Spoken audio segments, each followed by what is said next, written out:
இந்த பட்ஜெட்டை பற்றி சொல்லணுன்னா நேற்றைக்கு மாதிரி தான் இன்றைக்கும் திராவிட முன்னேற்ற கழக அரசுடைய எங்களுடைய அரசும் போது என்னென்ன திட்டங்கள் கொண்டு வந்தோமோ அந்த திட்டங்கள்லாம் பேரை மாற்றி அதுக்கு முன்பு ஒரு வார்த்தையை மட்டும் சேர்த்து அவங்களுடைய கட்சியினுடைய பெயருடைய வார்த்தையை மட்டும் சேர்த்து புது திட்டம் போல் சில திட்டங்களை அறிவிச்சிருக்கிறாங்க. எனவே இந்த பட்ஜெட்டில் உருப்படியாக எதுவுமே கிடையாது. நாளைக்கு இது அனைத்தையும் சட்டமன்றத்தில் பேச இருக்கிறோம். முடிஞ்சால் தைரியம் இருந்தால் முதலமைச்சர் இதற்கு எந்திரிச்சு இதற்கெல்லாம் பதில் சொல்லட்டும். அந்த புக்கு தான் நிறைய இருக்குது, அது பூரா படிக்கிறது தான் நிறைய நேரம் ஆகும். ஒன்று கூட அவர்கள் அறிவிக்கலை. 2.5 மணி நேரம் கேட்டு இல்லை பிரயோஜனம் இருக்குது, ஏதாவது பயன் இருக்குதா? அவர்கள் கொடுக்க நாங்கள் ஒன்றும் சொல்லலைங்க. இந்த அவர்கள் அறிவிக்கப்பட்டதையாவது அறிவிக்கணுமில்ல. எவ்வளோ அறிவிப்பு அறிவிச்சிருக்கிறாங்க. நேற்றைய தினம் கிட்டத்தட்ட பொது பட்ஜெட்டில் தமிழக வெற்றி கழகம் தேர்தல் நேரத்தில் கொடுக்கப்பட்ட அறிவிப்புக்கு எதுவுமே நிறைவேற்றலை. கொடுக்கப்பட்ட வாக்குறுதி எதுவுமே நிறைவேற்றலை. இன்றைய தினமும் 2026 சட்டமன்ற பொதுத் தேர்தலில் தமிழக வெற்றி கழகம் கொடுக்கப்பட்ட விவசாயிகளுக்கு கொடுக்கப்பட்ட வாக்குறுதி நிறைவேற்றலை. அவர் பொது பட்ஜெட்டுக்கே 0 தான் கொடுத்துருக்குறாங்க. வேளாண் பட்ஜெட்டுக்கு -0 கொடுக்கலாம். நேற்று அறிவிக்கப்பட்ட பட்ஜெட் ஆகட்டும், இன்னைக்கு அறிவிக்கப்பட்ட வேளாண் பட்ஜெட் ஆகட்டும், பல ஆண்டுகளாக அறிவிக்கப்பட்ட அந்த திட்டங்களுக்கு பெயர் மாற்றம் செய்து ஜஸ்ட் அதே திட்டங்கள் தான் பெயர் மற்றும் மாற்றப்பட்டு அதற்கு திருப்பி ஒரு திட்டமாக அறிவிச்சிருக்காங்களே ஒழிய மாற்றத்தை கொண்டு வருவோம் என்று சொன்ன இந்த ஆட்சி எந்த மாற்றமான ஒரு அனௌன்ஸ்மெண்ட்டும் இல்லை. ஸோ ஒவ்வொரு திட்டங்களும், உணவு திட்டங்கள் எல்லாமே ஒவ்வொன்றும் ஒவ்வொரு காலகட்டங்களில் ஒவ்வொரு அரசு கொண்டு வந்தது. அந்தந்த திட்டங்களை அந்தந்த அரசு அடுத்த அரசு வர்றப்போ நல்ல திட்டங்களை எடுத்து அதை மீண்டும் அதை செயல்படுத்துறதும், தேவையில்லாமல் ஏதாவது ஒரு திட்டங்கள் வந்து சரியாக செயல்படவில்லை என்றால் அதை மாற்றி அமைக்கும் விதத்திலும் நடக்கிறது நடைமுறை தான். அதில் எங்கள் திட்டத்தை கொண்டு வந்தோம், உங்கள் திட்டத்தை கொண்டு வந்தோம், எதெல்லாம் மக்களுக்கு பயனுள்ள திட்டங்களோ அனைத்து திட்டங்களும் விரைவாக நல்ல முறையாக செயல்படுத்துறதுக்காக இருக்குது. வணக்கம், இது கேள்விக்களம். தவேக அரசு அமைந்த பிறகு முதல் நிதிநிலை அறிக்கையும் அதை தொடர்ந்த முதல் வேளாண் அறிக்கையும் இன்று தாக்கல் செய்யப்பட்டிருக்கின்றன. பட்ஜெட்டில் 1 பவுன் தங்கம் ஒரு பட்டு சேலை என்கிற பழைய ஜெயலலிதா அவர்கள் காலத்திய தாலிக்கு தங்கம் அது வேறு வடிவத்தில் வந்திருக்கிறது. மிக பிரம்மாண்டமான திட்டங்கள், big ticket investments, big ticket projects என்று எதுவும் இல்லை. அதே நேரத்தில் கவர்ச்சிகரமான இந்த 2 அம்சங்கள் அதில் இடம்பெற்றிருக்கின்றன. இந்த பட்ஜெட்டின் மீது பரவலான கருத்து, 2 பட்ஜெட்டின் மீதுமான பரவலான கருத்துக்கள் முன்வைக்கப்பட்டிருக்கின்றன. கடந்த திமுக ஆட்சியில் செயல்படுத்தப்பட்ட பல்வேறு திட்டங்களின் பெயர்கள் மாற்றப்பட்டிருக்கின்றன. பெயர்கள் மாற்றத்தை தவிர இந்த பட்ஜெட்டில் புதிதாக எதுவும் இல்லை என்று திமுக விமர்சித்திருக்கிறது. அஇஅதிமுகவின் பொதுச் செயலாளர் திரு எடப்பாடி பழனிசாமி அவர்கள் தேர்தல் அறிக்கையை கையில் எடுத்து தவேக தேர்தலின் போது சொன்ன வாக்குறுதிகளில் எதையேனும் நிறைவேற்றுவார்கள் என்று எதிர்பார்த்தேன், எந்த வாக்குறுதியும் நிறைவேற்றப்படவில்லை என்று தன் ஆதங்கத்தை தெரிவித்திருக்கிறார். எதிர்க்கட்சிகள் விமர்சிப்பது வழக்கம். ஆனால் கூட்டணி கட்சிகளும் கூட இந்த பட்ஜெட்டை வெகுவாக கொண்டாடவில்லை. காங்கிரஸ் தவிர ஏனைய கட்சிகள் சில தயக்கத்துடனே இதை விமர்சிக்கக்கூடிய, அணுகக்கூடிய தன்மையை பார்க்கிறோம். ஏமாற்றம் என்கிற சொல் இருக்கிறது. கம்யூனிஸ்டுகளை பொறுத்தவரையிலும் பெரிய கூட்டணி கட்சிகள் பாராட்டும் இடத்தில் இல்லை என்பதை இதில் பார்க்கிறோம். 60 ஆண்டுகளில் இல்லாத மகத்தான பட்ஜெட் என்று மாணிக் தாகூர் போன்றவர்கள் பாராட்டுவதை பார்க்கிறோம். அவர்களுக்கு 60 ஆண்டுகளில் இல்லாத என்னென்ன மாற்றம் வந்திருக்கிறது என்று பட்டியலிடுவதிலே சில குழப்பங்கள் இருக்கின்றன. இந்த பட்ஜெட்டில் வழக்கமாக பாஜகவின் கூட்டணி கட்சியாக பாஜகவின் தயவில் ஆட்சி நடத்திய காலத்தில் கூட ஓபிஎஸ் போன்றவர்கள் கூட ஒன்றிய அரசை நோக்கி விமர்சனங்களை முன்வைத்திருக்கிறார்கள். தமிழ்நாட்டிற்கு நிதி ஒதுக்கீட்டில் பாரபட்சம் காட்டப்படுகிறது, நிதி நல்கைகளிலே தமிழ்நாடு வஞ்சிக்கப்படுகிறது, பெருந்திட்டங்களிலே தமிழ்நாட்டுக்கு போதுமான வரத்து, நிதி பகிர்வு என்பது தொடர்ந்து குறைந்து கொண்டே வருகிறது என்று நிதியமைச்சராக இருந்த தங்கம் தென்னரசு, அதற்கு முன் இருந்த திரு பிடிஆர் பழனிவேல் தியாகராஜன், அதற்கு முன்பு ஓபிஎஸ் என்று வழக்கமாக தமிழ்நாட்டிலிருந்து மாநில உரிமை சார்ந்த விமர்சனங்களை முன்வைத்திருக்கிறார்கள். அப்படியான விமர்சனமும் இதில் இல்லை. வெள்ளை அறிக்கை தந்து அதன் நீட்சியாக இந்த பட்ஜெட் வந்திருக்கிறது. இந்த பட்ஜெட்டிற்கு ஒரு தொலைநோக்கு பார்வை இருக்கிறதா? ஒரு ஆட்சி மாற்றம் என்பதனுடைய அறிகுறி என்பது சிந்தனை மாற்றம், ஒரு புதிய பார்வையில் உலகத்தை பார்ப்பது, ஒரு புதிய அணுகுமுறையில் நிர்வாகத்தை செலுத்துவது என்கிற கோணங்கள் தென்படுகின்றனவா என்கிற பல அம்சங்களை விவாதிக்கப் போகிறோம். நம்மோடு பொருளாதார விமர்சகர் அறிஞர் திரு பேராசிரியர் ஜோதி சிவஞானம் அவர்கள், பத்திரிகையாளர்கள் திரு சிவப்பிரியன் அவர்கள், திரு MC ராஜன், இவர்களோடு அரசியல் விமர்சகர் திரு ஐயநாதன் அவர்கள், திரு சுமன் கவி அவர்கள். எல்லோருக்கும் வணக்கம். நான் ஜோதி சிவஞானம் அவர்கள்ட்டிருந்து கேட்கணும், திவால் ஆயிடுச்சு அப்படின்னு தொடங்கி தான் இந்த பட்ஜெட்டை வெள்ளை அறிக்கையில் சொன்னாங்க. மொத்தமும் சுரண்டிட்டு போயிட்டாங்க, எதுவுமே இல்லை அப்படின்னு வந்தது. அது ஒரு பொலிட்டிக்கல் ரெட்டாரிக் அப்படின்னு கூட நம்ம எடுத்துக்கலாம். பொதுவாக ஆட்சிக்கு புதுசாக வந்த உடனே சொல்லக்கூடிய ஒன்றா. இந்த பட்ஜெட்டை அதை நீட்சியாக பார்க்குறீங்களா? வெள்ளை அறிக்கை இதை எப்படி பார்க்கறது? இதில் ஏதாவது ஒரு விஷன் தென்படுதா? சார், அதாவது அது பொலிட்டிக்கல் ரெட்டாரிக் தான். பட் அது பர்செப்ஷனை பில்ட் பண்ணுறாங்க. எடுத்த உடனே முதல் நாளே முதலமைச்சர் கஜானா காலி, என்ன பண்ணியிருக்காங்கன்னே தெரில, உள்ளே போய் தான் பார்க்கணும் அப்படிங்கிற மாதிரிலாம் சொன்னார். அதை ஃபாலோ பண்ணி வெள்ளை அறிக்கை நாங்கள் வெளியிடுவோம்னாங்க. வெள்ளை அறிக்கையும் வெளியிட்டாங்க. வெள்ளை அறிக்கை கிட்டத்தட்ட அதே சென்டிமெண்ட்டை எக்ஸ்பிரஸ் பண்ணிச்சு. ஃபிஸ்கல் கிரைசிஸ் சீரியஸாக இருக்குது, ரெவென்யூ டெஃபிசிட் அதிகமாக இருக்குது, கடன் 2 மடங்கு ஆகிடுச்சு, நாங்கள் சீரியஸான கரெக்டிவ் மெஷர்ஸ் எடுப்போம் அப்படின்னாங்க. ஸோ இது ரெண்டும் ஒரு பர்செப்ஷனை பில்ட் பண்ணிடுச்சு. இந்த பட்ஜெட் எப்படி இருக்குங்கிற ஒரு எதிர்பார்ப்பு கிட்டத்தட்ட அதே லைனில் தான் இவங்க போவாங்களோ, சரி பண்ணுறாங்கிற பேரில் செலவுகளை குறைப்பாங்களோ, இதெல்லாம் பண்ணுவாங்களங்கிற மாதிரி ஒரு எதிர்பார்ப்பு இருந்தது. அது எதுவுமே இல்லை. அதற்கு நேர் மாறாக இந்த பட்ஜெட் கிட்டத்தட்ட தங்கம் தென்னரசு இன்டீரியம் பட்ஜெட் என்ன ப்ரெசென்ட் பண்ணாரோ அதையே அடாப்ட் பண்ணியிருக்கிறாங்க. சில மாடிஃபிகேஷன்ஸ், வார்த்தைகள் மாறி இருக்கு, இல்லை சில அமௌண்ட்டில் சில ரீஅலோகேஷன் எக்ஸ்பெண்டிச்சர்ஸை உள்ள ஒரு 18,600 கோடி கிட்டத்தட்ட ரீஅலோகேட் பண்ணியிருக்காங்க. இருக்கிற எக்ஸ்பெண்டிச்சர்ஸை புரியுது சார். அதாவது பொதுப்பணித்துறைக்கு போக வேண்டியதை விவசாயத்துறைக்கு போகிறாங்க, விவசாயத்துறைக்கு போகிறத இன்னொரு துறைக்கு. ஆமாம், 18,000 கோடி கிரியேட் பண்ணி அதில் இவங்களுடைய ஒரு சில புதிய திட்டங்களை அகாமடேட் பண்ணியிருக்கிறாங்க. மீதி அவங்க அறிவித்த எந்த திட்டமும் கிட்டத்தட்ட 1 லட்சம் கோடி தேவைப்படும். இப்போ உதாரணத்துக்கு அந்த 1000லேருந்து 2500 அந்த ஒரு திட்டமே இப்போ இருக்கிற பட்ஜெட் அப்படியே 2.5 மடங்கு உயர்த்தும். அது 1000 ரூபா மகளிர் உரிமை தொகை தருவதை 2500 ரூபா தர்றதா விஜய் சொன்ன வாக்குறுதியை நிறைவேற்றணும்னா அவ்வளோ போகுன்றீங்க. 14,000 கோடியிலிருந்து அப்படியே 2.5 மடங்கு அதை இன்க்ரீஸ் பண்ணிக்கங்க. ஸோ 28,000 30 அந்த அளவுக்கு அது ஸோ ஒட்டுமொத்தமாக அந்த ப்ராமிசஸ் மொத்தமும் ஃபுல்ஃபில் பண்ணால் 1 லட்சம் கோடிக்கு மேலே தேவைப்படும் அப்படிங்கிற மாதிரி நிறைய எஸ்டிமேஷன்லாம் போட்டிருக்காங்க. ஸோ அதற்கான இந்த ரூம்ஸ் இல்லை. ஆனால் கஜானா காலின்னு சொல்லிட்டு கிட்டத்தட்ட இந்த பட்ஜெட் சைஸ் பார்த்தீங்கன்னா 4.73 லட்சம் கோடி ரூபாய், கிட்டத்தட்ட 5 லட்சம் கோடி ரூபாய். எம்டியான கஜாலேருந்து 5 லட்சம் கோடிக்கு எப்படி பட்ஜெட் போட்டிங்க? இது தங்கம் தென்னரசு போட்ட பட்ஜெட் தான். அதிலிருந்து 1% செலவுகளை உயர்த்தியிருக்காங்க, 1.3% செலவுகளை உயர்த்தியிருக்கிறாங்க. கிட்டத்தட்ட அவர் வச்சுட்டு போன பட்ஜெட் தான். ஆனால் உள்ளே செலவுகள் ஒட்டுமொத்தமாக 1% தான் உயர்த்தியிருக்காங்க. ஆனால் உள்ள 18,000 கோடியை ரீஅலோகேட் பண்ணியிருக்காங்க. இருக்கிற ஸ்கீம்ஸுக்கு மற்ற ஸ்கீம்ஸை இம்ப்ளிமெண்ட் பண்ண முடியாதுங்கனால இருக்கிற ஸ்கீம்ஸுக்கெல்லாம் அவங்க வெற்றிங்கிற அந்த பேர் வச்சு அதை ஒரு பர்செப்ஷனை பில்டப் பண்ணுறாங்க. அதாவது they claim credit over the schemes, existing schemes by renaming them.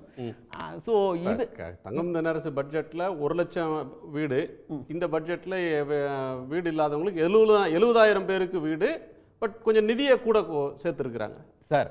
அலோகேஷன்ஸ்லேயும் budgetary அலோகேஷன்ஸ்லேயும் இதுலேயும் எந்த மாற்றமும் இல்லை. Deficit deficit, debt, interest payment இது எல்லாம் அப்படியே இருக்குது. ஒரே ஒரு விஷயம் சேஞ்ச் ஆகிருக்கிறது, ரெவென்யூ டெஃபிசிட் ஒரு 7,000 கோடி என்னமோ அதிகமாக இருக்குது, அவ்வளோதான். ஒட்டுமொத்த பட்ஜெட் சைஸில் 1% தான் உயர்ந்திருக்குது. தங்கம் தென்னரசு ப்ரெசென்ட் பண்ண பட்ஜெட்லேருந்து 1% தான் உயர்ந்திருக்குது. அவர் கலைஞர் கனவு இல்லத்துக்கு 3,500 கோடி ஒதுக்குனாரு, இவர்களும் 3,500 கோடி தான் ஒதுக்கியிருக்காங்க. அதாவது எல்லாமே அப்படியே தான் இருக்குது, except higher education, school education, higher எஜுகேஷனுக்கு ஒரு 4,000 கோடி ஒரு 10% குறைச்சிருக்கிறாங்க.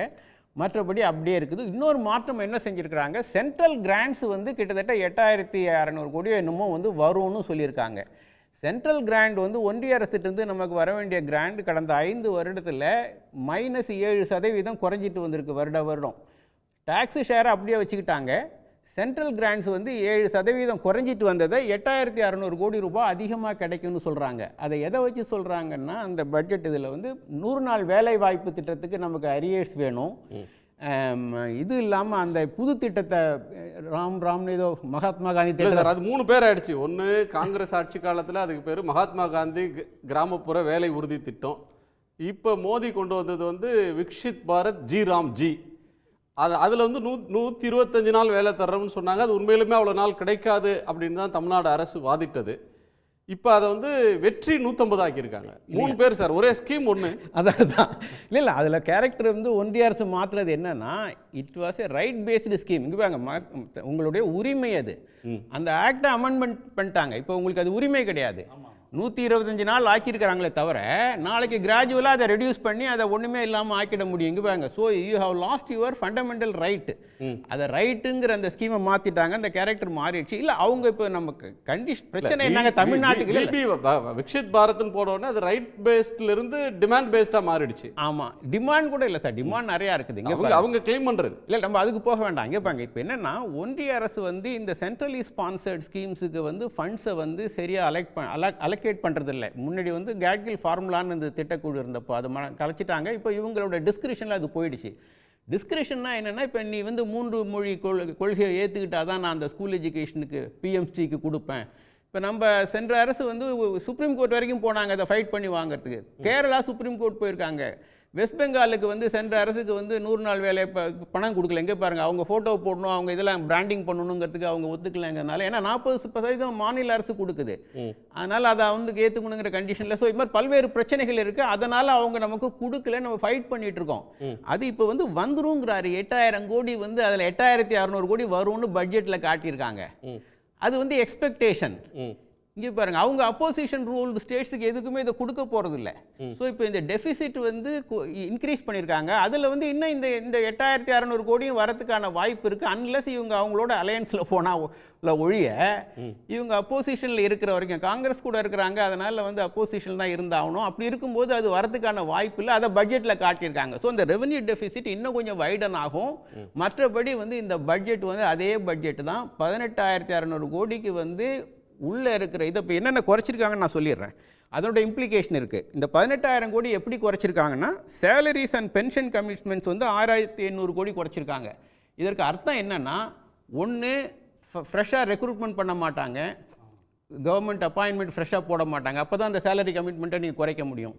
அதே மாதிரி கண்டிஞ்சன்சி பெனிஃபிட், ரிட்டையர்மெண்ட் பெனிஃபிட்ஸையோ இதெல்லாம் வந்து வித்ஹெல்ட் பண்ணலாம். ஜஸ்ட் ஹைப்போதெட்டிக்கல் தான். அது என்ன டீட்டெயில்ஸ் நான் உங்களுக்கு சொல்ல, அது கையை வைக்க முடியாது. ஒருத்தருடைய ஓய்வூதியத்தையோ சம்பளத்தையோ நீங்கள் வெட்ட முடியாது. வேற பாலம் கட்டுறதுன்னா அடுத்த வருஷம் கட்டிக்கலாம் அப்படின்னு சொல்லி ஒரு பாதி பணத்தை இப்போ கொடுத்துட்டு மீதியை தள்ளலாம். சார் இதில் பண்ணியிருக்காங்க சேலரிஸ். இப்போ ரிவைஸ்டு இன்டீரியம் பட்ஜெட்டில் அதெல்லாம் வந்து ரொம்ப இது பண்ணி எக்ஸ்ட்ராபுலேட் பண்ணி பண்ணுங்கிற அவசியம் இல்லை. அதெல்லாம் ரொட்டீன் தான், அப்படியே ப்ரோரேட்டா பேசிஸில் அது வரும். அது இன்டீரியம் பட்ஜெட்டில் எதுவும் பண்ண மாட்டாங்க. ஸோ இன்டீரியம் பட்ஜெட்டில் கொடுத்த அமௌண்ட்டை இது வந்து இந்த ரெண்டுக்கும் மட்டும் 6823 கோடி ரூபாய் குறைச்சிருக்கிறாங்க. எஜுகேஷனுக்கு 4000 கோடி ரூபாய் குறைச்சிருக்கிறாங்க.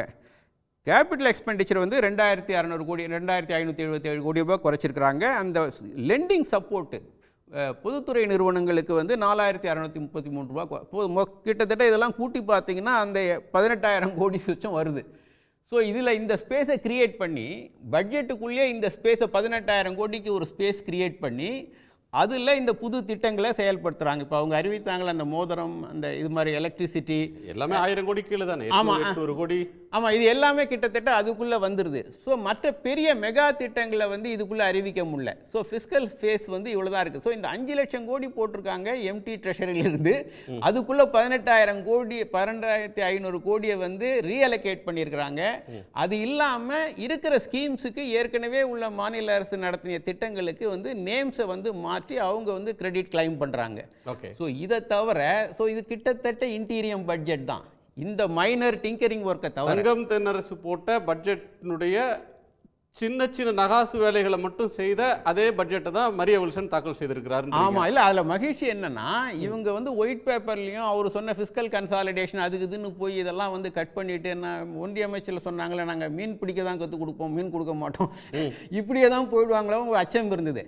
அது மாதிரி இல்லாமல் இந்த திராவிடியன் மாடலையே பர்சியூ பண்ணுறாங்க அப்படிங்கிறது வந்து ஓரளவுக்கு வந்து நமக்கு ஒரு ஸோ திமுகவை அரசியல் ரீதியாக எதிர்க்கிறாங்க. திமுக அரசு கொண்டு வந்த திட்டங்களை அப்படியே மாடலை ஃபாலோ பண்றாங்க, அதனுடைய சாராம்சத்தை தொடர்றாங்க ஃபாலோ பண்றாங்க அப்படின்றத உங்களுடைய புரிதலா வச்சுக்கிறேன். எம்.சி. ராஜனுடைய கோணத்துக்கு பொதுவாக காங்கிரஸ் அரசு போய் பிஜேபி அரசு வந்தாலோ, பிஜேபி அரசு போய் காங்கிரஸ் அரசு வந்தாலோ ஒரு பேரடைம் ஷிஃப்ட் இருக்கும். அவங்களுடைய ப்ரையாரிட்டிஸ். இப்போ அவன் டிஃபென்ஸுக்கு ஒருத்தங்க செலவு பண்ணால் இன்னொருத்தங்க எஜுகேஷனுக்கும் ஹெல்த்துக்கும் பண்ணுவாங்க. ஒரு பிரம்மாண்டமான ஏர்போர்ட் ஒருத்தருடைய இதுவாக இருந்ததுன்னா கிராமப்புற வேலை திட்டத்துக்கான இதுன்னு இருக்கும். அவங்களுடைய பொலிட்டிக்கல் விஷன் அதோடு அலைன் பண்ணி இது வரும். ஏராளமான தாராளமயமாக்கல் உலகமயமாக்கலுக்கு ஒருத்தர் திறந்து விடுவாங்க, இன்னொருத்தர் கொஞ்சம் ரெஸ்ட்ரிக்ட் பண்ணுற தன்மை இருக்கும்.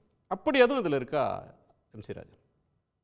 இல்லை, ஒரு இவங்களுக்கு வந்து அந்த ஒரு கிரிப்பு, ஃபஸ்ட்டு அட்மினிஸ்ட்ரேட்டிவ் கிரிப்பு வேணும். அப்போ தான் நீங்கள் வந்து ரெண்டாவது இவங்க எந்த அளவுக்கு என்ன சொல்கிறது நிர்வாகம் என்னன்னு பிடிபடணுன்றீங்க. ஆமாம், நிர்வாகம் பிடிபடணும். ரெவென்யூ ஜெனரேஷனை இவங்க கொண்டு வந்தால் தான் எதுக்கு செலவு பண்ணணுங்கிறது தெரியும். ஸோ அதனால் இருக்கிறத வச்சு மேனேஜ் பண்ணுறது. ரெண்டாவது ஒரு கண்டினியூவேஷன் தான் இப்போ இருக்க முடியும்.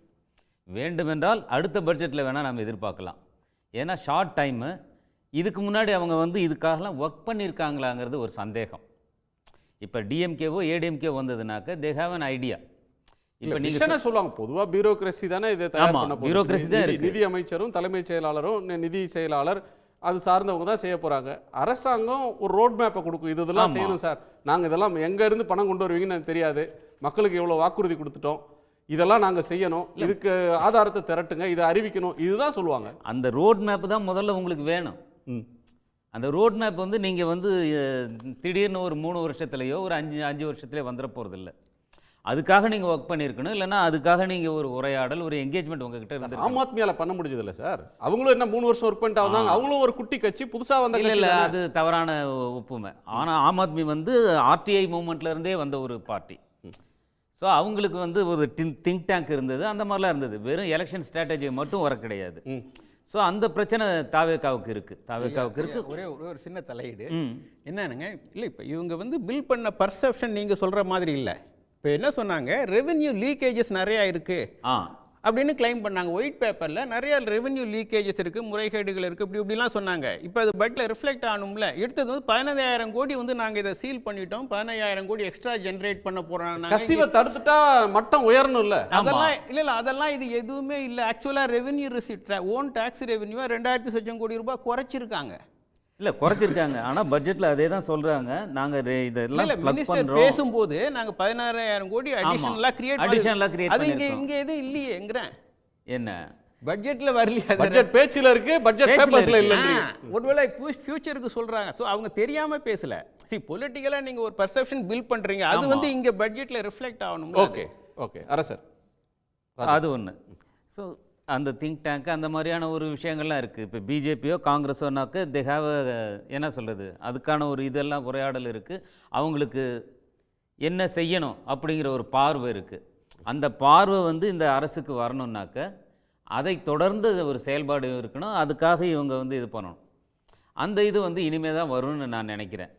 அடுத்து பட்ஜெட் வந்து கண்டினியூவேஷனாக தான் இருக்க முடியும். இந்த பட்ஜெட்டு ஒரு இன்டரிம் பட்ஜெட்லேருந்து வரப்போ அது ஒரு கண்டினியூவேஷனாக தான் இருக்க முடியும். அதுவும் இல்லாமல் இவங்க ஒரு என்ன சொல்கிறது, திடீர்னு வந்த ஒரு அரசியல் விபத்துன்னு கூட சொல்லலாம். என்ன சார் இப்படி சொல்லிட்டீங்க? என்ன ஒரு மக்கள் வந்து மாற்றத்துக்கு வாக்களிச்சாங்க, அரசியல் விபத்துன்றீங்க. மக்கள் மாற்றத்துக்கு வாக்களிச்சிருக்காங்க. ஆனால் யாருக்கு வாக்களிச்சிருக்காங்க, என்ன மாதிரியான இது, அது கன்சாலிடேட் ஆகலாம், அது ரெண்டாவது. ஸோ அதனால் வந்து they have to equip themselves. அந்த ஒரு இது இருக்குது. ஸோ அதனால தான் இவர் சொன்ன மாதிரி நீங்கள் சொல்கிறீங்க, பியூரோக்ரஸி தான் எல்லாம் இது பண்ணுறாங்க. ட்ரூ. பியூரோக்ரஸி நீங்கள் எப்படி ஹேண்டில் பண்ணுங்க, பியூரோக்ரஸிக்கு என்ன ரோட் மேப் நீங்கள் கொடுக்குறீங்க, that is lacking. So hence it's a safer side. இப்போ பிஜேபி என்ன சொல்கிறாங்க, ஆர்எஸ்எஸ் பிஜேபி மத்திய அரசு திட்டங்களை வந்து திமுக வந்து ஸ்டிக்கர் ஒட்டினதுன்னு சொல்கிறாங்க. மத்திய அரசோட காம்பனண்ட் இருக்குது, அதுக்கு இவங்க வந்து இவங்களோட பேரை வச்சுக்கிறாங்கன்னு. ஸோ அதனால் எல்லா அரசும், பெரும்பாலான அரசுகள் செய்யக்கூடிய ஒரு வேலை தான் அது. ஏதோ தாவேக்கம் மட்டுமே அதை செய்யுதுன்னு சொல்ல மாட்டேன். இல்லை, அவங்க சொல்கிறது வந்து ஏற்கனவே இவங்க புதுசாக செய்யலை. ஏற்கனவே கலைஞர் மகளிர் உரிமை தொகை அப்படின்னு ஒரு திட்டம் இருந்தால் அந்த கலைஞரை எடுத்துடுறது, வேறு எங்கெல்லாம் வாய்ப்பு இருக்கோ அங்கெல்லாம் வெற்றியை வந்து நடுவுலையோ முன்னாடியோ போட்டுக்கிறது. இதுக்கு முன்மாதிரி ஜெயலலிதா இருந்தாங்க இல்லையா? இல்லை, இது மாதிரி மேசிவாக யாரும் பண்ணது 14 திட்டம் இது வரைக்கும் யாரும் பண்ணதில்லை. அது மாதிரி பண்ணது ஒரே பட்ஜெட்டில் 14 திட்டத்துக்கு பேர் மாற்றிருக்காங்க. ஆமாம், இந்த பட்ஜெட்டில் பெயர் மாற்றம் நிறைய நடந்திருக்கு, அதை நான் ஒத்துக்கிறேன். ஸோ அது வந்து ஒரு பொலிட்டிக்கல் இது. they want to என்ன சொல்றது, they want to establish themselves, they want to erase certain things. இல்லை sir, whether it is ethical, political, okay.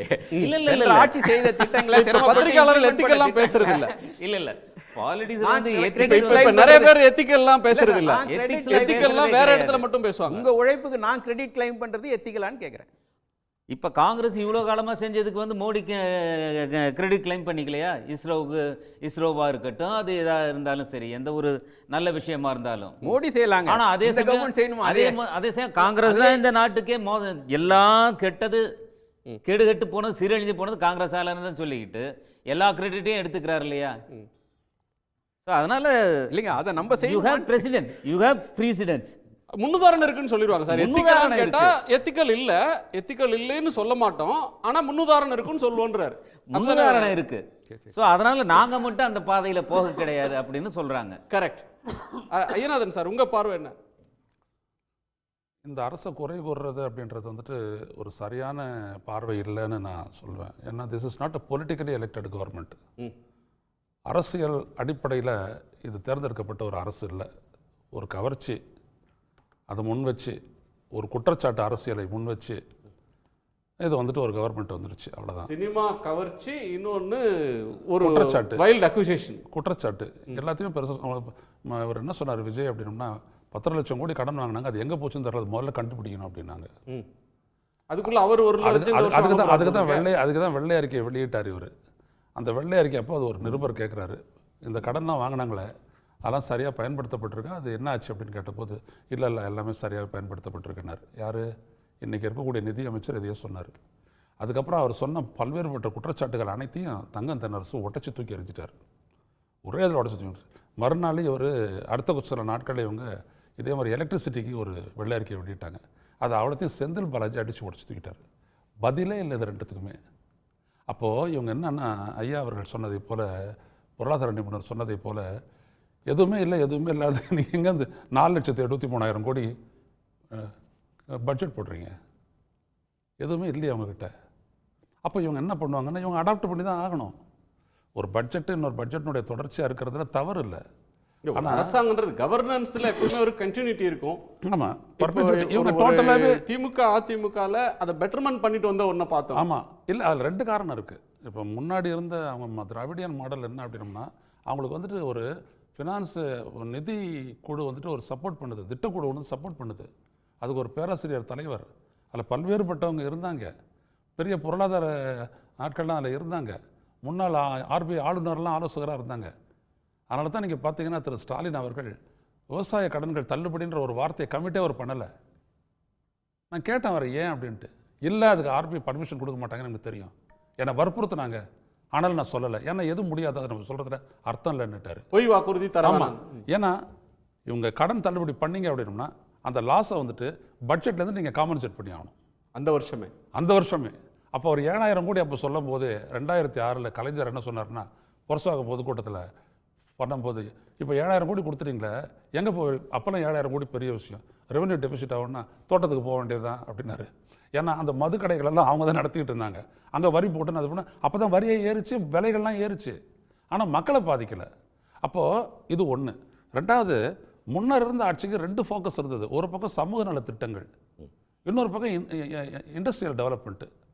அது 2மே இருந்துச்சு. நீங்கள் நல்லா பார்த்தீங்க அப்படின்னம்னா, அந்த இண்டஸ்ட்ரியல் டெவலப்மெண்ட்டு அது வேலைவாய்ப்பை ஜெனரேட் பண்ணிச்சு, ரெவன்யூவை ஜெனரேட் பண்ணிச்சு, எல்லாம் பண்ணதனுடைய விளைவு தான் இவங்க ஆட்சி விட்டு போகும்போது 11.9% பொருளாதார வளர்ச்சி கொடுக்குறாங்க. சரி சார், இந்த ஆட்சியிலையும் சமூக நலத்திட்டங்கள் அப்படின்றத தொடரத்தானே செய்யறாங்க. தொடர்றாங்க. சமூக நலத்திட்ட பேரை மாத்துறதுல அரசியல் இருக்கலாமே தவிர கோரான ஸ்கீம்ஸை கைவிட்டுலையே. ஸ்கீம்ஸ் கைவிட்டு அதான் சமூக நல திட்டங்களோட நின்று போச்சு. இன்னொரு ஃபோக்கஸ் இல்லைங்களா இங்கே? அது நம்ம ஹேண்ட் அவுட்னு சொல்லுவோம்ல, அது மாதிரி விஷயங்கள். இப்போ வந்து 1000 ரூபாய் வந்து யூனிவர்சல் பேசிக் இன்கம்னு வந்து நாடு முழுக்க நம்ம விவாதித்தோம். அரவிந்த் சுப்பிரமணியம் எக்கனாமிக் சர்வேலாம் அந்த அடிப்படையில் தான் அது வந்து கொடுக்கப்பட்டிருக்கு. ஸோ அது வந்து உண்மையிலே வந்து அந்த குடும்பத்துக்கே வந்து பயனளிக்கக்கூடியது. மீதி இப்போ இவங்க பண்ணியிருக்க அந்த 200 யூனிட் எலக்ட்ரிசிட்டியோ இல்லை அந்த தங்க மோதிரம் இது போன்ற விஷயங்கள்லாம் வந்து லோன் வெய்வர் இதெல்லாம் வந்து டைரக்ட் ஹேண்ட் அவுட். இது வந்து ஒரு கன்ஸ்ட்ரக்டிவான டெவலப்மெண்ட் ஸ்கீமாக பார்க்க முடியாது. இப்போ காலை உணவு திட்டம் ஒரு டெவலப்மெண்டல் ஸ்கீம், அதனால் வந்து பலன் இருக்குது, வளர்ச்சி பலன் இருக்குது. ஸோ அந்த 1000 ரூபாயில் வளர்ச்சி பலன் இருக்குது. இது வந்து just sheer handout. So there is a difference. இவங்க பண்ணியிருக்கிறதுக்கும் இந்த 18,000 கோடி இது பண்ணியிருக்கிறதுக்கும் இதுக்கும் வந்து வித்தியாசம் இருக்குது ஏற்கனவே உள்ள திட்டங்களுக்கும். ஓகே, அப்போ நீங்கள் பார்த்தீங்க அப்படின்னோம்னா இந்த வளர்ச்சி திட்டங்களை நீங்கள் அப்படியே அடாப்ட் பண்ணி, இது சமூக நல திட்டங்களை நீங்கள் அடாப்ட் பண்ணிவிட்டு அதில் குறைக்கலாம் கூட்டலாம், அது வேறு கதை. Ultimately it is figures. But the budget should have to be more than the figures. அதான் இப்போ ஐயா சொல்கிறது அதுதான் அந்த இடம் தான். அதில் வந்துட்டு ஒரு டெவலப்மெண்டல் ஃபோக்கஸ் வந்துட்டு இருக்கணும். ஆடு கொடுத்தாங்க, மாடு கொடுத்தாங்க, கோழி கொடுத்தாங்க அப்படின்னாரு. இவர் வரும்போது இன்னும் சில திட்டங்களெல்லாம் கொண்டு வந்தாங்க. இப்போ கூட ஒரு 10,000 பெண்களுக்கு வந்துட்டு குடும்பங்களுக்கு வந்துட்டு பசுமாடு அப்படின்னு சொல்கிறாங்க. அது வரவேற்கிறோம். ஆனால் அது 10,000 எந்த இடத்துக்கு போதுமானதாக இருக்க முடியல. திமுக ஆட்சி அமைஞ்ச உடனே திமுகவுடைய தேர்தல் வாக்குறுதிகளை வந்து அப்படியே கவர்மெண்ட்டுடைய செயல் திட்டமாக ஏற்றுக்கொண்டாங்க. பட்ஜெட் ஒரு கேபினெட்ல அப்படியே அடாப்ட் பண்ணிட்டு அதன் நீட்சியாக ஒவ்வொரு ஸ்கீமுக்கும் ஜிஓ போடுறது, ஒவ்வொரு ஸ்கீமுக்கான நிதி அலாட் பண்ணுறதுன்ற ஒன்று இருந்தது. இப்போ பொதுவாக இந்த மாதிரி ஒரு ஆட்சி மாற்றம் அரசியல் மாற்றம் அப்படின்னு வரும்போது இவங்க கொடுத்த பாலிசி டாக்குமெண்ட், தாவேகாவினுடைய கொள்கை அறிக்கை, தாவேகாவுடைய தேர்தல் அறிக்கை, அதை பேஸாக வச்சு தானே ஒரு பட்ஜெட் பில்ட் ஆகும். இல்லை, நீங்கள் பர்செப்ஷனே இல்லாத நீங்கள் ஒரு டாக்குமெண்ட்டை ரிலீஸ் பண்ணிங்கன்னா என்ன ஆகும்? நீங்கள் உள்ளபடியே லோன் என்னது, உள்ளபடியே அரசனுடைய ரெவன்யூ என்னது, இந்த அரசை நீங்கள் டோட்டலாக ஒன்றும் இல்லை வேஸ்ட்டு அப்படின்ற அளவு தானே நீங்கள் ப்ரொஜெக்ட் பண்ணீங்க. அதை நீங்கள் அப்படியே ஏற்றுக்கிறாங்கல்ல, ஓட்டர்ஸில் ஒரு பகுதி வந்துட்டு ஏற்றுக்கிறாங்கல்ல, ஆமாம் அப்படின்ற மாதிரி அப்படி தான் சொல்லி ஓட்டு போட்டாங்க. கிடையாது. இப்போது ஐயா கூட சொல்லும் போது என்ன சொன்னார்னா, அந்த அந்த மத்திய அரசுடைய திட்டங்களை எடுத்துகிட்டு இவங்க லேபிள் போட்டுக்கிறது அப்படின்ற மாதிரி சொன்னாங்க. இப்போ உதாரணத்துக்கு பிரதமருடைய அந்த வீடு கட்டி கொடுக்குற திட்டத்தில் பார்த்தீங்கன்னா ஒன்றிய அரசுடைய பங்கீடு 89,000 தான், மாநில அரசுடைய பங்கு தான் ரொம்ப அதிகம். அதனால தான் இப்போ ஜெயலலிதா வீடு கட்டுற திட்டம்னு வந்துச்சு. பின்னாடி வந்துட்டு இவங்க அந்த திட்டத்துக்கு அந்த பேரை வச்சாங்க. ஏன்னா அதிகமாக மாநிலங்கள் தான் கொடுக்குது. ஒரு 60-40 இந்த மாதிரி ஒரு ப்ரொபோசிஷனில் தான் அவங்க பண்ணுறாங்க. இதை முதல்ல கவனிக்கணும். அப்போ அந்த ஸ்டேட் ஃபினான்ஸ் வந்துட்டு கடந்த 5 ஆண்டுகளில் வந்துட்டு ரொம்ப சவுண்டாக கொண்டு போகப்பட்டிருக்கு. நீங்கள் திடீர்னு வந்துட்டு ஒரு விப்பு இருக்குது, திடீர்னு ஒரு அவசர தேவை வரும்போது பட்ஜெட் அல்லாக்கேட்டட் திட்டங்கள்லேருந்து தான் அந்த பணத்தை எடுத்து செலவு பண்ணணும். அது ஒரு 10,000 தர்றது இல்லையே. அவங்க ஒரு 200 கோடியை வந்துட்டு வருஷத்துக்கு செலுத்திட்டு அவங்க சும்மா இருந்துடுறாங்க. இது செலவாகும் போது அந்த திட்டங்களை நீங்கள் ஒன்று கில் பண்ணணும், சாவடிச்சிடணும், இல்லை அதுக்கு நீங்கள் ஃபைனான்ஸ் பண்ணணும். அப்படி ஃபைனான்ஸ் பண்ணணும்னா you must have to go for a loan. அப்போ அந்த இடத்துல உங்களுக்கு எது உதவுது அப்படின்னா ஒட்டுமொத்தமான அவங்களுடைய ஃபினான்சியல் ஸ்டேட்டஸு, இவங்களுடைய ஃபிஸ்கல் டெபிஷன் வந்துட்டு லெஸ் தென் அந்த அளவுகளுக்கு உட்பட்டு இருக்கணும், எஃப்ஆர்பிஎம் படி உட்பட்டு இருக்கணும். அப்படின்ற இடத்துல தான் இவங்களால் கடன் வாங்க முடிஞ்சிச்சு. இப்போ இதை இவங்களால் அச்சீவ் பண்ண முடியுமா? இப்போ இந்த பட்ஜெட் ஃபிகர் எல்லாம் அடுத்த ஆண்டு வந்துட்டு எதிரொலிக்கும். நீங்கள் பாருங்கள், கடுமையாக எதிரொலிக்கும். இன்றைக்கி வந்துட்டு அவங்க என்ன பண்ணியிருக்காங்க, நம்பர்ஸை மட்டும் மாற்றி இந்த கமல்ஹாசன் படத்தில் வருமே கண்மணி அப்படின்னு ஒரு பாட்டு போட்டுட்டு அப்புறம் அடுத்த லைன் வந்துட்டு கண்மணின்னு போட்டியா இப்போ பொன்மணி அப்படின்னு போட்டுக்க அப்படின்ற மாதிரி பேர் மாற்றி அவங்க அறிவிச்சிட்டாங்க. ஒரு திட்டத்தை, ஒரு பட்ஜெட்டை போட்டாங்க. ஆனால் இது எப்படி இதாகும் அப்படின்னம்னா சைமல்டேனியஸாக உங்களுக்கு பொருளாதார வளர்ச்சிக்கான அடித்தளத்தை வந்துட்டு நீங்கள் மேலும் மேலும் பில்டப் பண்ணிட்டு போகணும். இது பண்ணாமல் அடுத்த பட்ஜெட்டுக்கு வழியே இருக்காது. சிவப்பிரியன், ஏமாற்றம் தருது அப்படின்றது தான் பரவலான குற்றச்சாட்டாக கருத்தாக முன்வருது. இப்போ விவசாய பட்ஜெட் மேலே இன்னைக்கு கருத்து தெரிவிச்சிருக்கிற பெரும்பாலான அரசியல் கட்சிகள், அது தாவேகாவையும் காங்கிரஸ் கட்சியும் விட்டுட்டு கம்யூனிஸ்டுகளை தொடங்கி கூட்டணி ஆதரிக்கிறவங்க தொடங்கி எதிர்கட்சிகள் விவசாயிகள் வரையிலும் விவசாய கடன் தள்ளுபடின்னு ஒன்று நாங்கள் பெருசாக நம்பணும். அவங்க அறிவித்தது 5 ஏக்கருக்கு கீழே இருக்கக்கூடிய விவசாயிகளுக்கு முழு கடன் தள்ளுபடி, அதற்கு மேலே இருக்கிறவங்களுக்கு 50%ன்னு சொன்னாங்க. அதை நிறைவேற்றலை அப்படின்றது தொடங்கி இந்த இதை சொல்கிறாங்க. ஒன்று, எதிர்பார்ப்பை பூர்த்தி செய்ய தாவேகா தவறுதா? அவங்களுடைய பட்ஜெட்டில் முடியலையா? எதிர்பார்ப்புகள் ரொம்ப அதிகமாக கடன் சுமையை அதிகரிக்கக்கூடிய அளவில் எதிர்பார்ப்புகள் இருந்ததுனால, அவங்களோட ப்ராமிசஸ் அப்படி இருந்ததுனால எதிர்பார்ப்புகளை 2 பட்ஜெட்டுமே எதிர்பார்த்த அளவுக்கு பூர்த்தி செய்யலைங்கிறத நான் ஒத்துக்கிறேன். நீங்கள் பட்ஜெட்டுன்னு எடுத்துக்கிட்டிங்கன்னா திமுக ஆட்சி காலத்துல 2020 மக்களுடைய எதிர்பார்ப்பு இல்ல, அவங்க சொன்னதை எல்லாரும் தாவேகாவுடைய தேர்தல் அறிக்கையில் சொன்ன வாக்குறுதியின் அடிப்படையில வாக்குறுதியை நிறைவேற்றுவாங்கன்னு எதிர்பார்க்கிறாங்களா, அந்த எதிர்பார்ப்பு. நானா ஒரு எதிர்பார்ப்பை வச்சுக்கல, நீங்க ஒரு வாக்குறுதி தர்றீங்க, அந்த வாக்குறுதியின் மேல நான் வச்சிருக்கிற எதிர்பார்ப்புன்னு வச்சுக்கல. அதுதான் சார், அந்த எதிர்பார்ப்பை தான் நானும் சொல்றேன். நான் தெளிவாக தான் சொன்னேன். தாவேகா கொடுத்த எதிர்பார்ப்புகள், கொடுத்த ப்ராமிசஸை இந்த பட்ஜெட்டில் ஒரு சில அட்லீஸ்ட் ஒரு டைம் லைனாவது கொடுப்பாங்கன்னு எதிர்பார்த்தோம். அந்த எதிர்பார்ப்பு நிறைவேறலை. இப்போ குறிப்பாக எடுத்துக்கிட்டிங்கன்னா, எப்படி 2021 திமுக ஆட்சிக்கு வந்தபோது மகளிர் உரிமை தொகை எப்போ கிடைக்கும்னு எல்லாருக்கிட்டையும் ஒரு கேள்வி எழுந்ததோ, அதே போன்று தான் இப்போது 2500 ரூபா எப்போ கொடுப்பீங்க அப்படிங்கிறது தான் எல்லாரிடையும் ஒரு பெரிய கேள்வியாக இருந்தது. ஸோ நமக்கெல்லாம் தெரியும், அதை இம்ப்ளிமெண்ட் பண்ண முடியாது இமீடியட்டாக அப்படின்னாலும் ஒரு டைம் லைனாவது கொடுப்பாங்க. இல்லை அந்த ஸ்கீம் எப்படி வரும், ஒரு ப்ராட் லைன் கொடுப்பாங்க அந்த ஸ்கீமுக்குன்னு பார்த்தா, அந்த ஸ்கீமை பற்றி எந்த ஒரு அனௌன்ஸ்மெண்ட்டும் இல்லை. அதே போன்று பெண்களுக்கு எல்லா பேருந்துகள்லையும் ஃப்ரீ அப்படின்னு சொன்னாங்க. அந்த ஸ்கீம் எப்போ இம்ப்ளிமெண்டேஷனுக்கு வரப்போகுதுன்னு யாருக்கும் தெரியல. பட்ஜெட்டில் அதை பற்றி எந்த விஷயமும் இல்லை. அதன் பிறகு 29 வயது வரை படித்துவிட்டு வேலைக்கு செல்லாமல் இருக்கின்ற இளைஞர்களுக்கு 4000 ரூபாய்ன்னு சொன்னாங்க. அந்த அனௌன்ஸ்மெண்ட் இல்லை. 5 லட்சம் இளைஞர்களுக்கு 18,000 ரூபாய் மாத சம்பளம் கொடுப்போம், அது வேலை அவங்க ஊர்லேயே இருக்கும்னு சொன்னாங்க. அதற்கு எந்த ஒரு டைம்லைனும் இல்லை. இதெல்லாம் மிகப்பெரிய ஏமாற்றம் தான். ஏன்னா இவங்க இம்ப்ளிமெண்ட் பண்ணுவாங்கங்கிறதுல 5 இயர்ஸ் டைம் இருக்குன்ற எக்ஸ்கியூஸையும் இவங்க எடுக்கலாம். ஏன்னா டிஎம்கேவும் அந்த எக்ஸ்கியூஸை தான் 2021 எடுத்தாங்க. ஸோ அந்த எக்ஸ்கியூஸ் எடுத்தாலும் கூட ஒரு டைம்லைன் இருக்கணும், இந்த வருஷத்துக்குள்ளே இதை முடிப்போன்னு. மாறா இவங்க என்ன பண்ணுறாங்கன்னா, இவ்வளோ பெரிய பட்ஜெட் போட்டுட்டு எங்களுக்கு இன்னும் 2 வருஷம் டைம் வேணும், இந்த 2 வருஷம் கழித்து தான் இதெல்லாம் பண்ண முடியுங்கிற மாதிரி மறைமுகமாக சொல்கிறாங்களே தவிர நேரடியாக அதை சொல்லக்கூட இவங்களால் முடியல. இதுக்கு நான் என்ன பெரிய ரீசனாக பார்க்குறேன்னு பார்த்தீங்கன்னா, ஒரு அரசாங்கத்துக்கு வெளியில் இருக்கும் பொழுது, குறிப்பாக ஒரு எதிர்க்கட்சியாக நீங்கள் இருக்கும் பொழுது என்ன ப்ராமிசஸ் வேணால் நீங்கள் கொடுக்கலாம். ஆனால் அரசாங்கத்துக்கு வரும்போது தான் நீங்கள் நினச்சபடி ப்ராமிசஸ் எல்லாம் ஃபுல்ஃபில் பண்ண முடியாது. அந்த ரியல் என்ன சொல்கிறது, அந்த ஒரு ரியாலிட்டி ஸ்ட்ரைக்ஸ் யூ. ஸோ இவ்வளோ தான் இருக்குது, இவ்வளோ பணத்துக்குள்ளே இந்த இடத்துக்குள்ளே நீங்கள் பட்ஜெட்டை போடணுங்கும் போது எந்த ஒரு ப்ராமிசஸையும் உங்களால் ஃபுல்ஃபில் பண்ண முடியல. நான் ஜோதி சிவஞானம் சார் சொன்னார், அதை விட 2.5 மடங்கு தேவைப்படும் அந்த 14,000 கோடியிலேருந்து. ஐ திங்க் கிட்டத்தட்ட ஒரு 60,000 கோடி தேவைப்படுதுன்னு நினைக்கிறேன். ஏன்னா திமுக 1.31 கோடி பெண்களுக்கு கொடுத்தாங்க, தாவேகா 60 வயதுக்குட்பட்ட எல்லா பெண்களுக்கும் சொல்லியிருக்கிறாங்க. அது கிட்டத்தட்ட 2 கோடி பெண்களுக்கு வருது நீங்கள் ப்ரொஜெக்டட் பாப்புலேஷன் ஃபிகர்ஸ் எடுத்து போட்டிங்கன்னா. ஸோ கிட்டத்தட்ட 55,000 கோடி வருதுன்னு நினைக்கிறேன். ஸோ அதற்கெல்லாம் இவங்களால் நிச்சயமாக கடன் வாங்காமல் அந்த ப்ராமிசஸ் எல்லாம் ஃபுல்ஃபில் பண்ணவே முடியாது. இன்னொன்று என்னென்னா, கடன் வாங்காமல் அரசாங்கம் நடத்த முடியாது அப்படிங்கிறத தாவேகா ரொம்ப அழகாக இந்த பட்ஜெட்டின் மூலம் புரிஞ்சுக்கிட்டு இருப்பாங்கன்னு நினைக்கிறேன். ஏன்னா திமுக அதிமுகவை அவங்க குறை சொன்னது இல்லாமல் இந்த வருஷம் மட்டுமே அவங்க கிட்டத்தட்ட 1.20 லட்சம் கோடி கடன் வாங்க போகிறாங்க. ஸோ அதனால் எதிர்க்கட்சிகள் சொல்கிற அளவுக்கு இந்த பட்ஜெட்டில் ஒன்றுமே இல்லைன்னு நான் சொல்ல மாட்டேன், நிறைய விஷயங்கள் இருக்குது. பட் எதிர்பார்ப்புகளை பூர்த்தி செய்ததா பட்ஜெட்டுன்னு கேள்வி கேட்டிங்கன்னா நிச்சயமாக எதிர்பார்ப்புகளை பூர்த்தி செய்யவில்லை. ஓகே, சுமன் கவி உங்கள் பார்வை.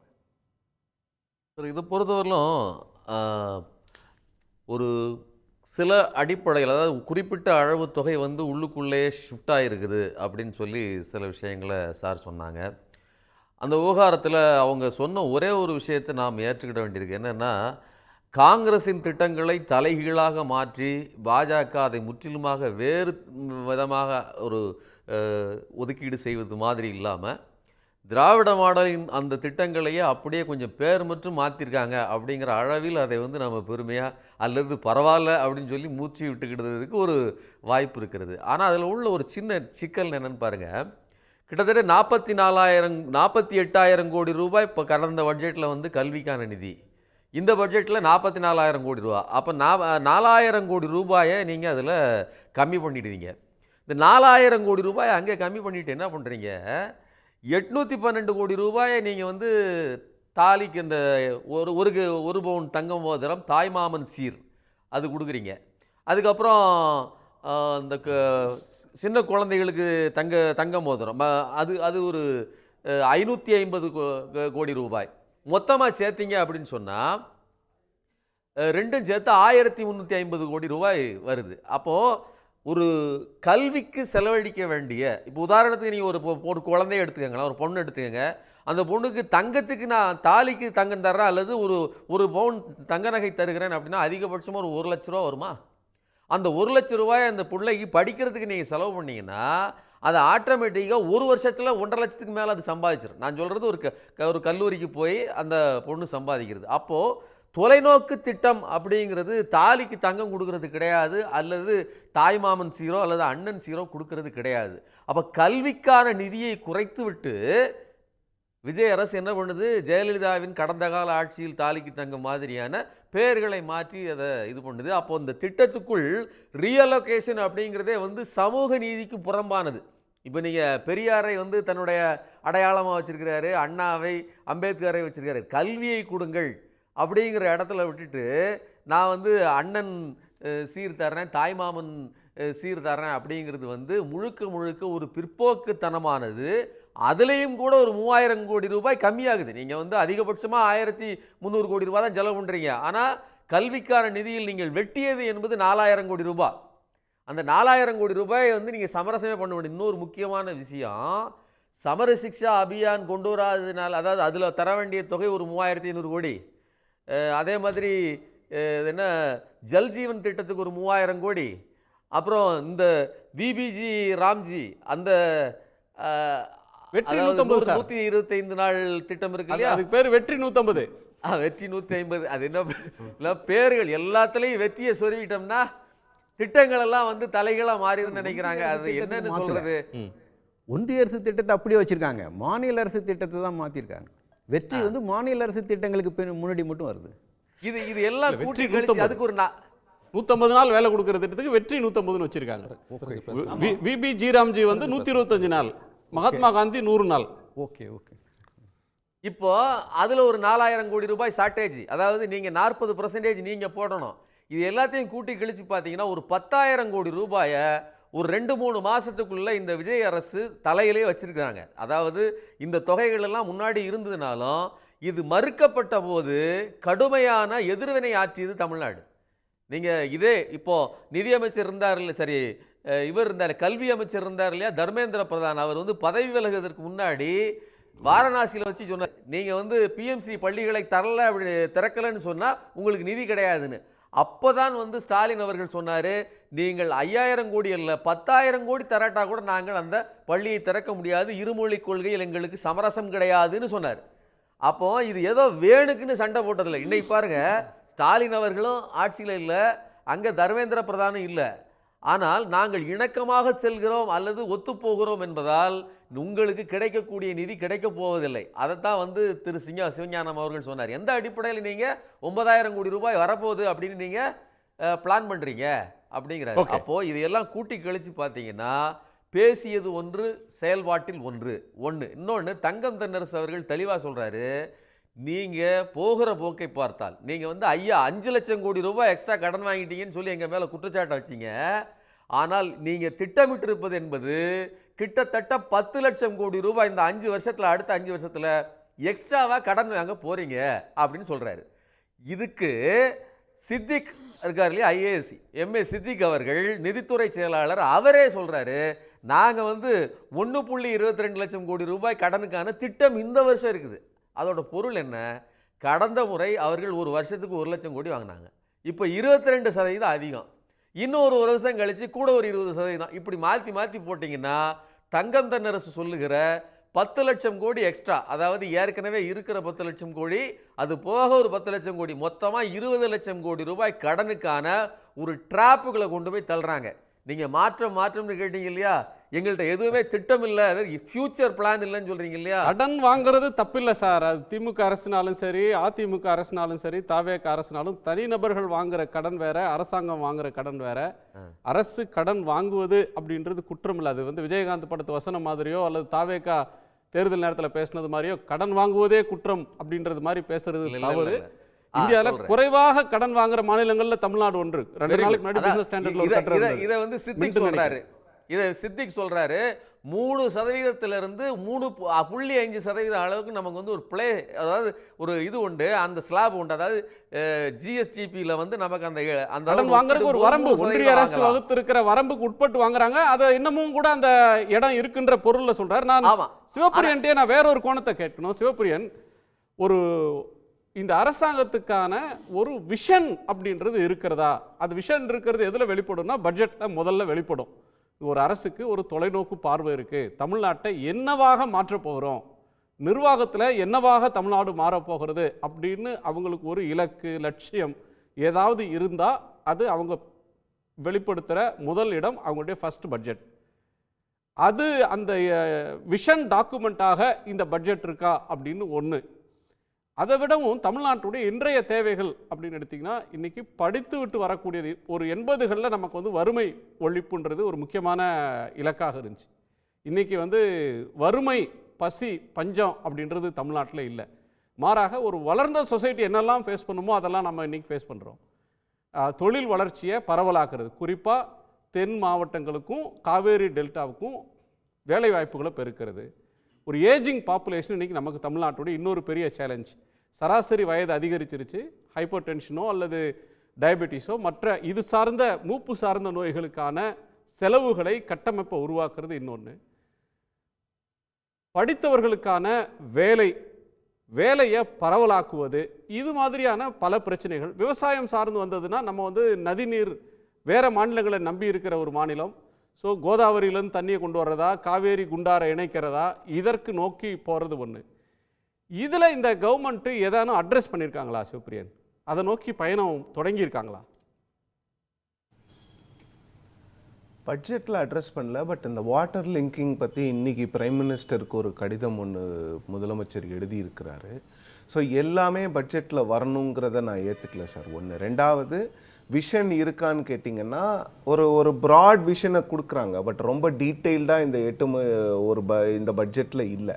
ப்ராட் விஷன்னா நம்ம புரிஞ்சிக்க வேண்டியதாக இருக்குது. சென்னை பற்றி வரும்பொழுது அவங்க ஏற்கனவே கொடுத்த ப்ராமிசஸ் தான். பட் கொஞ்சம் ரீபேக்கேஜிங் பண்ணி நாங்கள் கூவத்தை, சென்னையில் இருக்கக்கூடிய நதிகளை நாங்கள் வந்து சுத்தப்படுத்துவோம், அர்பன் இன்ஃப்ராஸ்ட்ரக்சர் மேலே ஃபோக்கஸ் பண்ணுவோம் அப்படிங்கிற மாதிரி சொல்கிறாங்க. பட் இண்டஸ்ட்ரியை பொறுத்த வரைக்கும் நான் இன்னும் ஆஸ் அ எக்கனாமிக்ஸ் கவர் பண்ணுற ஜேர்னலிஸ்டாகவும் நான் நிறைய எதிர்பார்த்தேன். ஒரு அட்லீஸ்ட் சிப்காட்ஸ் வந்து ஒரு 4-5 சிப்காட்ஸ் புதுசாக அனௌன்ஸ் பண்ணுவாங்க அப்படிங்கிற அந்த மாதிரி ஒரு இண்டஸ்ட்ரியல் க்ரோத்தை இன்ஃப்யூஸ் பண்ணக்கூடிய ஒரு பெருமளவுக்கான ஒரு அனௌன்ஸ்மெண்ட்ஸ் இல்லை. இன்னொன்று, சென்னைக்கான புதிய ஏர்போர்ட் பற்றி என்ன பண்ண போகிறாங்க, பரந்தூர் ஏர்போர்ட் இருக்கா, இல்லை புது ஏர்போர்ட் கொண்டு வர போகிறாங்களா, இல்லை இருக்கிற ஏர்போர்ட்டை மாடர்னைஸ் பண்ண சொல்லி ஏஐயை கேட்க போகிறாங்களா அப்படிங்கிற அந்த ஒரு இன்ஃப்ராஸ்ட்ரக்சர் சென்னைக்கு அவங்க கொடுக்க வேண்டிய அந்த விஷயங்களை கொடுத்துருக்காங்களே தவிர பெரிதும் எதிர்பார்க்கப்படுகின்ற ஏர்போர்ட் போன்ற விஷயங்கள். ஏன்னா அவங்க வந்து $1.5 ட்ரில்லியன் எக்கனாமி அப்படின்னு பேசுகிறாங்க. அந்த $1.5 ட்ரில்லியன்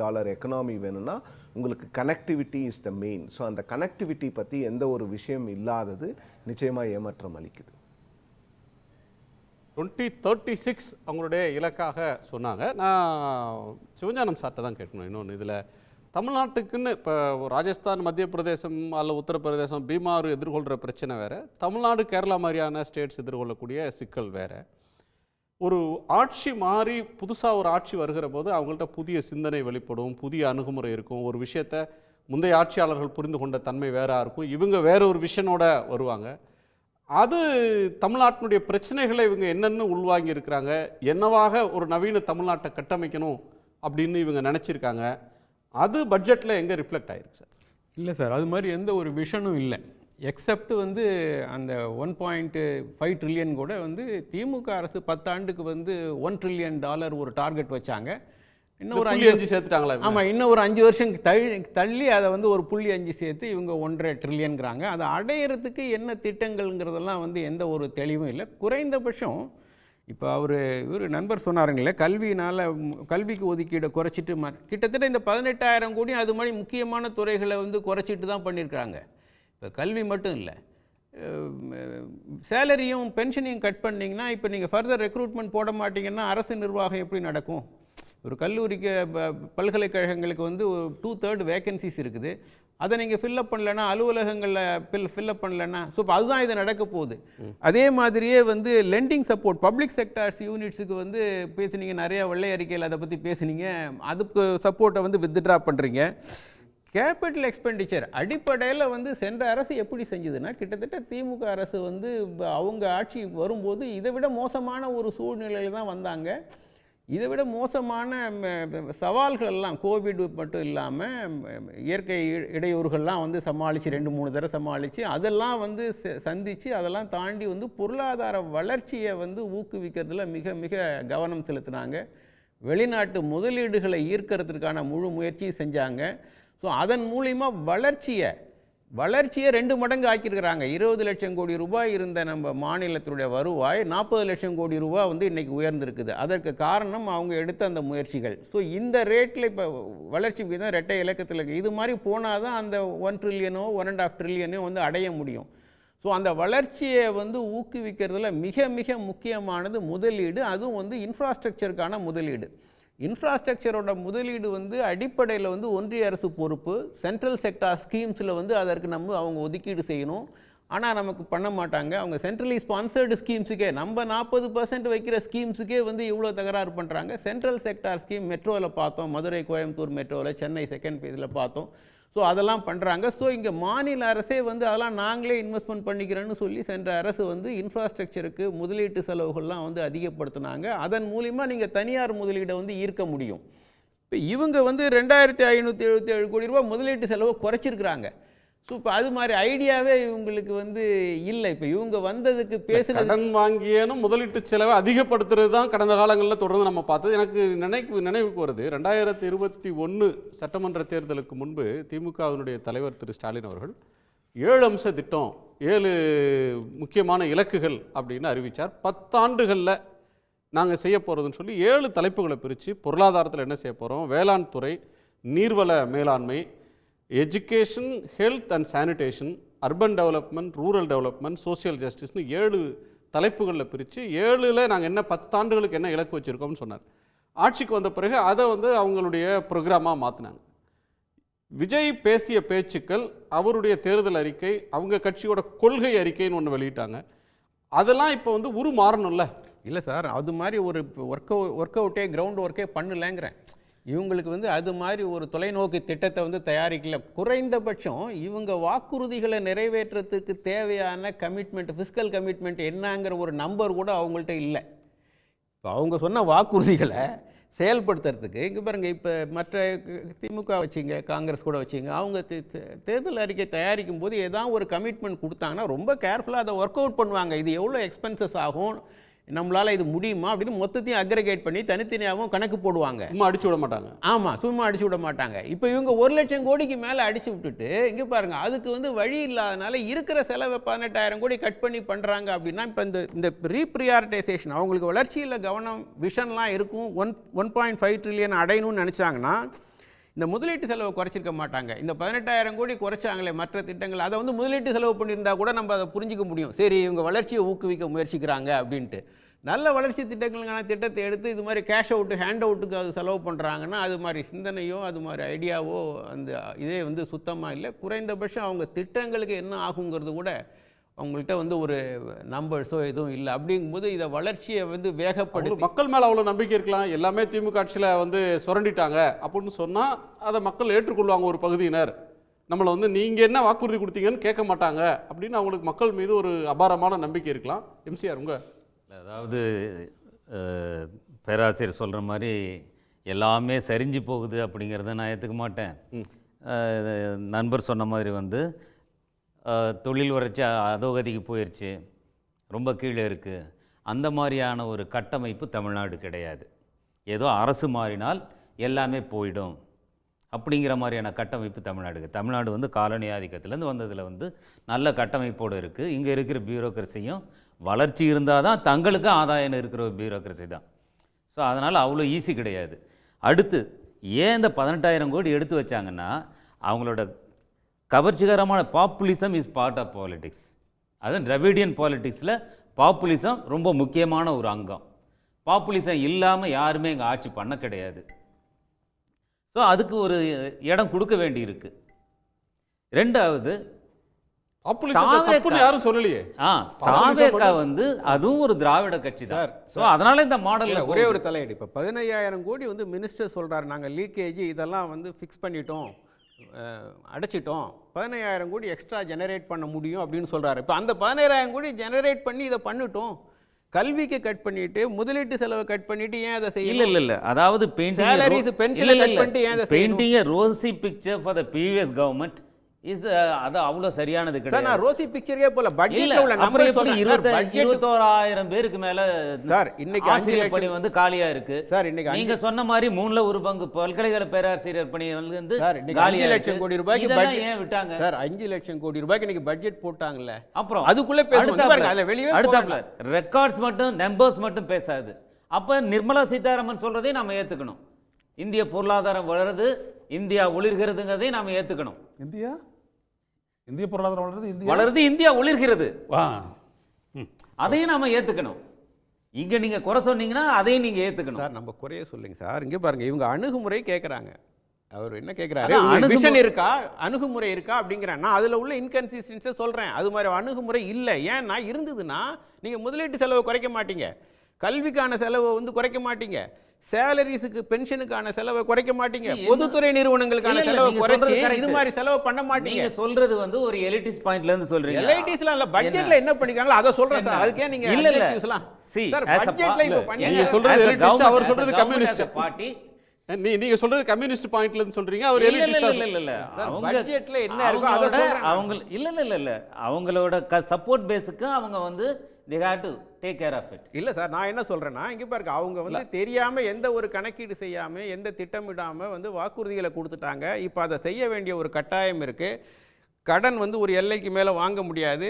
அதனால வந்து இருக்கிறதுக்குள்ள வந்து ஜெனரேட் பண்ணணும், ஃபர்தரா ரெவென்யூ ஜெனரேட் பண்ணா பொருளாதாரத்தை வளர்ச்சி அதிகப்படுத்தி தான் பண்ண முடியும். அப்படிதான் சென்ற அரசு செஞ்சுது. அதை செய்யாம இருக்கிற திட்டங்களை ரீஅலோகேட் பண்ணி நான் வந்து செய்யறேங்கிறது வந்து ஒரு சரியான அணுகுமுறை இல்லைன்னு சொல்ல வரேன். ஓகே, அதாவது சரியான அணுகுமுறை இல்லைன்னு சொல்றீங்க.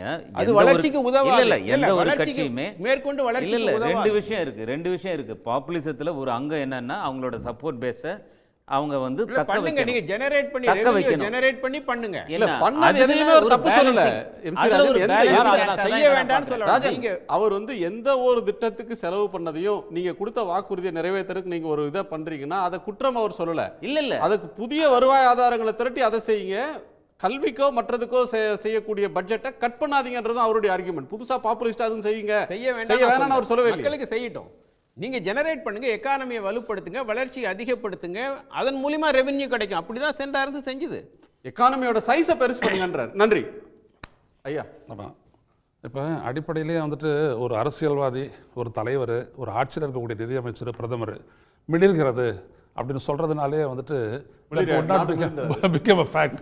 இப்போ இன்றைக்கி வந்துட்டு காக்ரோச் ஜனதாதள் வந்துட்டு பண்ணும்போது எதனால் அவ்வளோ பெரிய இளைஞர் கூட்டம் வந்துச்சு?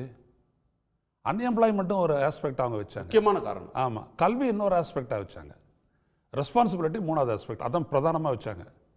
அதுதான் இங்கே ரொம்ப முக்கியம். அந்த ஃபோக்கஸோடு நீங்கள் தமிழ்நாட்டை பாருங்கள். ஒரு இந்திய ஒன்றிய அரசு, ஒரே சமகாலத்தில் இருக்கக்கூடிய இந்திய ஒன்றிய அரசு நம்மக்கிட்டேருந்து வருவாயை வாங்கிட்டு 9% வாங்கிட்டு வெறும் 4% மட்டும் இன் டர்ன் பகிர்வாக தரக்கூடிய ஒரு இந்திய ஒன்றிய அரசு, அதை வச்சுக்கிட்டு கடந்த 5 ஆண்டு காலத்தில் இந்த அரசு சாதித்தது என்னது? 11.9% பொருளாதார வளர்ச்சி. சரிதானே? இன்னொன்று, ஹையஸ்ட் எக்ஸ்போர்ட் எலக்ட்ரானிக்ஸில் அதை அச்சீவ் பண்ணது தமிழ்நாடு தான்.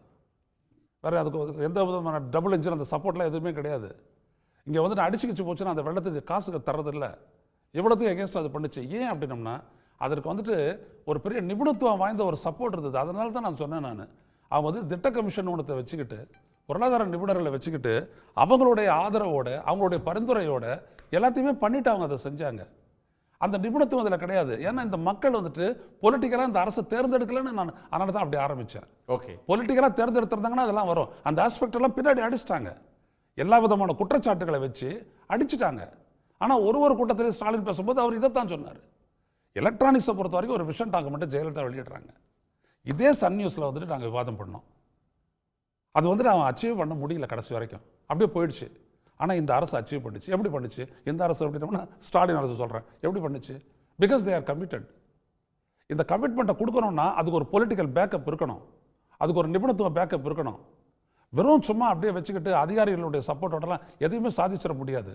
நன்றி. அதுதான் ரொம்ப முக்கியமானது. இன்னைக்கு கூட இப்போ ரெவன்யூ உடனே விஜய் அரசு என்ன பண்ணுது, இப்போ தான் மான்டெக்ஸிங் அலுவலியாக வச்சுக்கிட்டு எப்படி ரெவன்யூ ஆகுமெண்ட் பண்ணுறது அப்படின்னு சொல்லி வந்திருக்காங்க.